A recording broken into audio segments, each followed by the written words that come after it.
Wait, okay, now go. Thousands of books. Wait, have been- start over. Sorry. Now we're ready. Now? Yes, sir. Abraham Lincoln.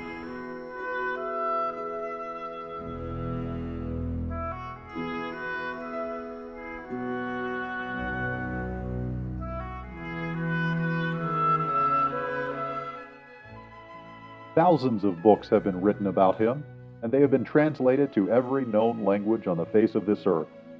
1 year after his murder, Lincoln's partner in the practice of law, William H. Herndon, wrote, "The man is not yet understood.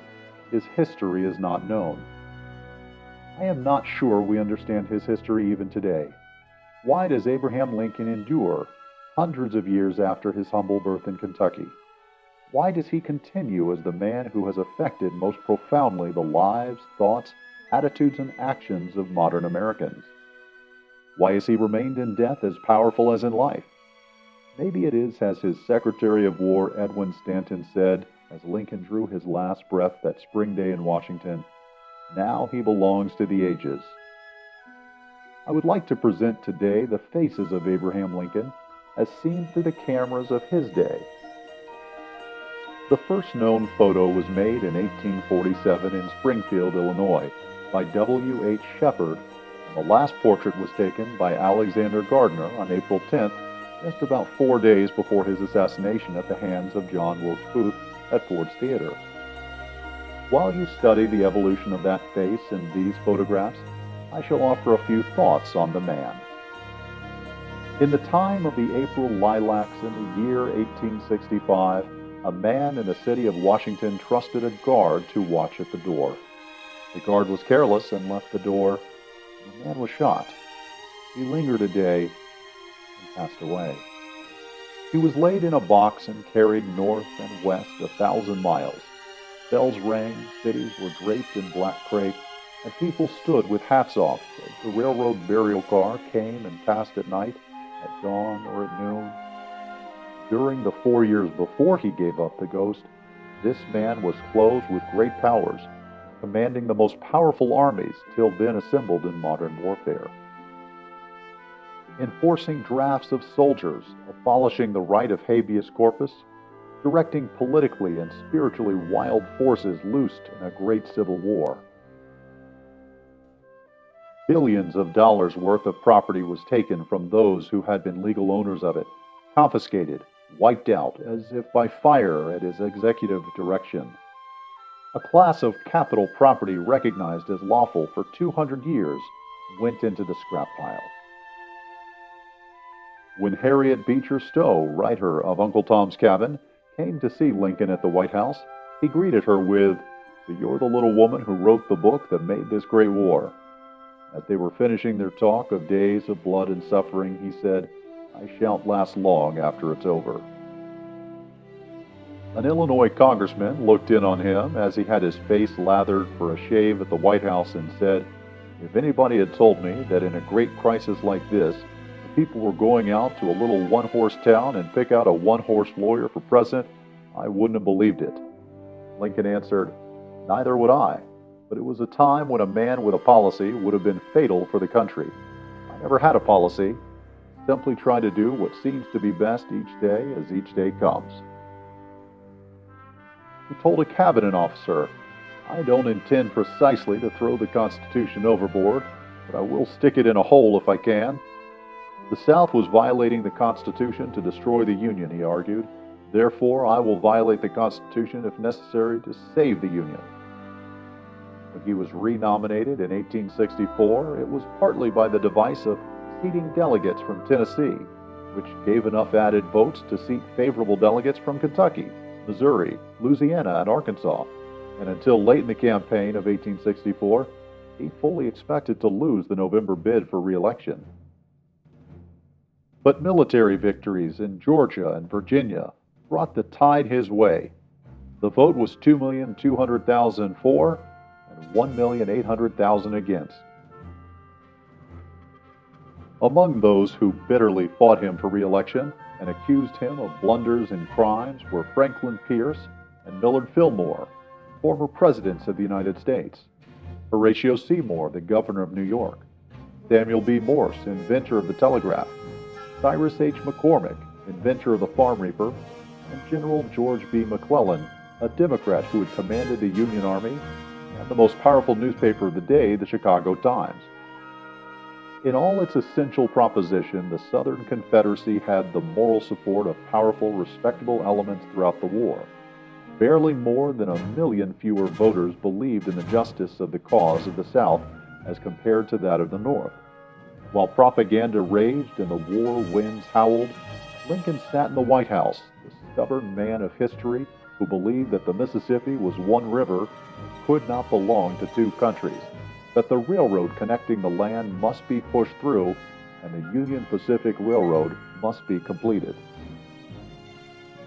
As he sat in the telegraph office of the War Department night after night reading the dispatches from the battlefields, Lincoln seemed to be the loneliest man in the world. While the luck of war wavered and broke and came again, as generals failed and campaigns were lost, he held enough forces of the Union together and raised new armies and supplies until generals were found who made war, as victorious war has always been made, terrible, frightening, destructive, and with valor and sacrifice so great that they can't be told by mere words. A slouching, gray-haired poet, Walt Whitman, in Washington, characterized Lincoln as the grandest figure on the crowded canvas of the drama of the 19th century, a haunted Michelangelo.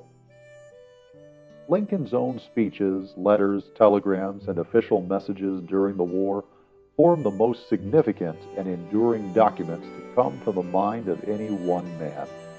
He was chosen spokesman, yet there were times when he was silent. Nothing but silence could at times fit the period. In the midst of war and destruction, in the thunder of two crashing civilizations, with nothing to say, he said nothing, slept hardly, wept in times in a way that made weeping seem decent. His hat was shot off as he rode home one night in Washington. A son he loved died as he watched in the White House. His wife accused of betraying information to the enemy until denials from him were necessary. He rebuked a woman who got on her knees to thank him for signing a pardon, saving her son from being shot at sunrise. When an elderly woman said that she had journeyed out of her way to Washington just for a look at him, he grinned and said, "In the matter of looking at one another, I guess I altogether have the advantage." He asked his cabinet to vote for a high military command, and after the vote told them the appointment had already been made. One cabinet officer came away personally baffled and frustrated from an interview, saying, "That man is the most cunning person I ever saw in my life." An Illinois lawyer who had been sent on errands carrying his political secrets said, "He is a doer, and such a doer as the world has never seen." Lincoln manipulated the admission of Nevada into the Union as a state when votes were needed for passage of anti-slavery legislation, saying it is easier to admit Nevada than raise another 1,000,000 soldiers. At the same time, he went to the office of former New York editor, who had become Assistant Secretary of War, and said the votes of 3 congressmen were needed for the required 2/3 votes in the House of Representatives, advising, "These are 3 that you can deal with better than anybody else. Whatever promise you make to those men, I will carry it out." And in the same week, he said to a Massachusetts politician that 2 votes were lacking in the House, and those 2 votes must be procured. "I leave it to you to determine how it shall be done, but remember, I am President of the United States and armed with immense power, and I will expect you to procure those votes." All the while he was thus employing every last resource and every device of practical politics to constitutionally abolish slavery, the editor of the leading abolitionist paper, Henry Ward Beecher, was attacking him, saying he just wasn't doing enough. While the war drums beat, he liked best of all this story about him. 2 Quakers talking in a railway car, one said, "I think Jefferson Davis will succeed." The other, "Why does thee think so?" Reply, "Because Jefferson is a praying man," he answered. "But so is Abraham." Yes, but the Lord will think Abraham is joking. An Indiana man at the White House heard him say, "Senator, doesn't it seem strange that I, who could never so much as harm a chicken, should be elected or selected in the midst of all this killing?" A party of American citizens standing in the ruins of the Forum where Julius Caesar was killed in Rome heard the news of the assassination of the president, took it as a sign of the growing up and aging of the civilization on the North American continent. Far out west on Coles County, Illinois, his mother, a beautiful gaunt old woman, sat in a log cabin and said, "I knowed he never would come back. I knowed he never would come home." An eminent Southern general, James Longstreet, said after the war, he was the one matchless man in 30 million. Between the days in which he crawled as a baby on the dirt floor of his Kentucky cabin and the time when he gave his final breath in Washington, he had led a rich life with work, thoughts, laughter, tears, hate, and love. With a vast reservoir of the comics and masters of mirth and nonsense, he also delivered volumes of addresses and letters of terrible and serious appeal. Paragraphs that have the quality of the Book of Job, and with words that contain echoes as subtle as the whispers of wind, perhaps no human being had more laughter and more tears. The facts and myths of his life are an American possession. They will be shared widely over the world for thousands of years in the traditions of Socrates, Shakespeare, Voltaire, or Caesar, not only because he was a genius in the understanding of neighborly human relationships, but an artist in the personal handling of life from day to day. A strange friend and a friendly stranger to all forms of life that he met, Walt Whitman, America's foremost poet, knew of the sadness of the people when he wrote his epic tribute, "When lilacs last and the dooryard bloomed, a great star early dropped in the western sky of night, I mourned, and yet shall mourn with every returning spring." So the nation bound up its wounds and set to the unfinished task before it, but many men knew they too would mourn and yet mourn again in each returning spring. Abraham Lincoln spent 56 years, 2 months, and 4 days on this troubled earth. So in summing up this good and humble man, take a postscript from his December 1862 message to Congress. It is just as timely today as it was then. In times like the present, men should utter nothing for which they would not willingly be responsible for through time and eternity. Fellow citizens, we cannot escape history. No personal significance or insignificance can spare one or another of us. The fiery trial through which we pass will let us down with honor or dishonor to later generations. The dogmas of the quiet past are inadequate to the stormy present. We must think anew, we must act anew, and then we shall save our country.